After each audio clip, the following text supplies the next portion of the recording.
New tonight, a Fall River firefighter who's dedicated the past 20 years to protecting his city is now fighting a more personal battle. For the past year, he's been living in pain after an accident at home led to a rare break in his foot. Now he needs special surgery to avoid amputation.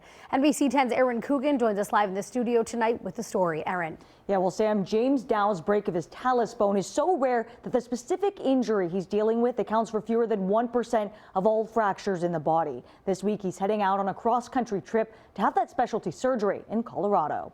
I love to do things with my son, love to play with him, run around the park, play soccer. The amount of times I've had to tell him no over the last year because, I can't. It's been tough. For 41-year-old James Dow of Taunton, life as he knew it came to a screeching halt back in December of 2023. When it happened, I looked down at my foot, pointing the wrong direction, and said, this is going to be inconvenient for a couple months. I figured it was a normal break. Losing his balance while trying to fix a chandelier in his home, the longtime firefighter and active family man came crashing down a ladder, breaking his tibia, calcaneus, and talus, immediately requiring 2 emergency surgeries. It was just the beginning of his long road to recovery. When I was going into my first surgery, and they told me how rare it was to break that bone, it was kind of like an eye-opener, oh, this is a lot worse than I realize it is.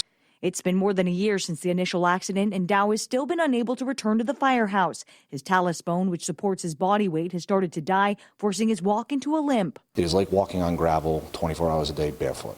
Area doctors have told him they're unequipped to deal with the rare break. They all say that I need somebody who has, the qualifications and the experience. If something goes wrong in any of the care that I need, then there's no way back other than to amputate.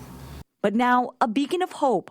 Dow is set to fly out to Denver Wednesday, where a specialist in his extremely uncommon injury will attempt surgery to avoid the alternative. And while optimistic about the procedure, his family has been dealt yet another burden. Local health insurers have denied covering the out-of-area surgery, leaving the Dows to pay for everything out of pocket.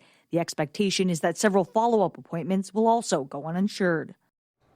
Meanwhile, James's wife, Sarah, has set up a GoFundMe to help get her husband back up on his feet. That page has raised more than $41,000 in just 8 days, and a link to that fundraiser can be found on our website, turnto10.com. Live in studio, Aaron Coogan, NBC 10 News.